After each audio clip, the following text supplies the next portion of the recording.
Hello guys, welcome to my video. আর একটা নতুন ভিডিওর সঙ্গে তোমাদের কাছে চলে আসলাম। আর আজকে আমি একটু সেজেছি, দেখতেই পাচ্ছ, কারণ আজকে আমাদের একটা নেমন্তন্ন ছিল, তার জন্যই। আর যেটুকু না সেজেছি তার থেকে আমাকে সেলফি ক্যামেরাতে একটু বেশি সাদা লাগছিল, এই যে। তো জানি না কেন লাগছিল, আমি কিন্তু পুরো হালকার উপরে, মানে হালকা না, যেটুকু লাগে সেটুকুই মেকআপ করেছিলাম, কিন্তু অতিরিক্ত সাদা লাগছিল।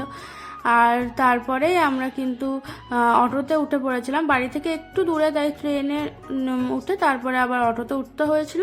আর দেখো, এই গেটটা কিন্তু ভীষণই সুন্দর লাগছিল, যার জন্য ভাবলাম চলো একটু ভিডিওতে নেওয়া যাক। আমার এই জিনিসগুলো একটু বেশিই ভালো লাগে। আর তারপরে কিন্তু আমরা হেঁটে হেঁটে যাচ্ছিলাম, তো আমরা ম্যাপ দেখে যাচ্ছিলাম, তো আমরা একটু বেশি ভিতরে ঢুকে পড়েছিলাম, যার জন্য একজনকে জিজ্ঞেস করলাম, উনি বললো যে না, তোমরা একটু ভিতরেই ঢুকে পড়েছো, এত ভিতরে না। তো উনি বলে দিল, তার জন্য আমরা চলে গেলাম। আর এই যে যেতে যেতে কিন্তু আমরা মানে খুঁজেও পেয়ে গেছি যে কোথায়। আর যেহেতু লজটার নামও আমাদের মেনশন করে দিয়েছিল, তার জন্য অসুবিধা হয়নি। আর এই যে চলো ঢুকি ভিতরে। তো এটা ছিল আমার মানে বরের অফিস কলিগের ছেলের বার্থডে। আর আমি একটু নার্ভাসই ছিলাম, কারণ তাদের সঙ্গে কোনোদিন দেখা হয়নি। এবার অচেনা মানুষদের বাড়ি গেলে আমি সত্যিই নার্ভাস হই, কিন্তু সেই পরিমাণে ওরা সবাই খুবই ভালো ছিল, কোনো নার্ভাসনেস মানে আসেনি। আর এই দেখো, এটা হচ্ছে বার্থডে বয়। আমি জানি না ও কি কথা বলছিল ওর সঙ্গে। আর এখানটা কিন্তু কেক কাটবে বলে সাজিয়েছিল, ভীষণই সুন্দর সাজিয়েছিল। আর সব মানে জিনিসগুলোই সুন্দর করেছিল, খাওয়া দাওয়া থেকে শুরু করে সব কিছুই, কোনো অসুবিধা হয়নি। আর তারপরে আমি আবার সেই সেলফি ক্যামেরা অন করেছি, আমি বুঝতে পারছিলাম না কেন সাদা লাগছিল।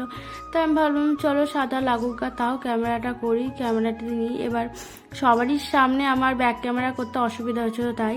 আর তারপরে কিন্তু স্টার্টারটা দিয়েছিল, আর আমি বরের খাওয়াটা কিন্তু একটু বদমাইশি করে নিয়েও নিয়েছিলাম ওকে রাগানোর জন্য। আর তারপরে দেখো, এই বাচ্চাটা এত কিউট, এটাই হচ্ছে একটা দাদার ছেলে, মানে ওর অফিস কলিগের ছেলে, তো ভীষণই কিউট। আর তারপরে কিন্তু কেক কাটা শুরু হয়ে গেছিল।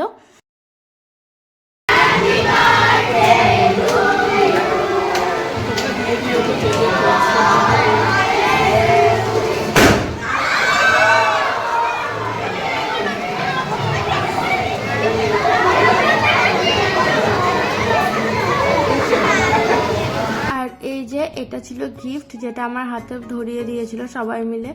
আর তারপরে আমরা খাওয়া দাওয়া করে বসেছিলাম। আর এই দেখো, একে আমি কোলে নিয়েছিলাম, ওর খিদে পেয়েছিল যার জন্য কাঁদছিল, আর ওর মা খাবার রেডি করছিল। বাচ্চা নিয়ে কোনো অনুষ্ঠানে যাওয়া মানেই মানে একটু বিরক্তি, কিন্তু তাও ওকে সবাই ভালোবাসে। আর ও এত শান্ত যে সবাই ওকে ভালোবাসবে, আর এত কিউট। কিন্তু যেহেতু খিদে পেয়েছিল তাই কাঁদছিল, আর আমি ওকে একটু ভোলাচ্ছিলাম, কিন্তু ভুলছিল না। যাই হোক, খাওয়া দাওয়া করে তারপর আমরা বেরিয়ে পড়েছিলাম। অনেকটাই রাত হয়ে গেছিলো, তার জন্য ওখানে অটো ধরছিলাম, অটো করে আমরা চলে এসেছি। আর এই যে আমরা স্টেশনেও পৌঁছে গেছি, মানে ক্যান্টনমেন্টে। তো আর ট্রেনে না, হেঁটেই যাব। তো এখান থেকে একটা পান খেয়ে নিচ্ছিলাম, ভাবলাম যে চলো আজকে একটা পান ট্রাই করা যাক। তো চলো আমরা পান খেতে থাকি, আর তোমরা ভিডিওটা লাইক কমেন্ট শেয়ার করতে থাকো। টাটা, আবার একটা নতুন ভিডিওর সঙ্গে তোমাদের সঙ্গে দেখা হবে। সবাই ভালো থেকো, টাটা।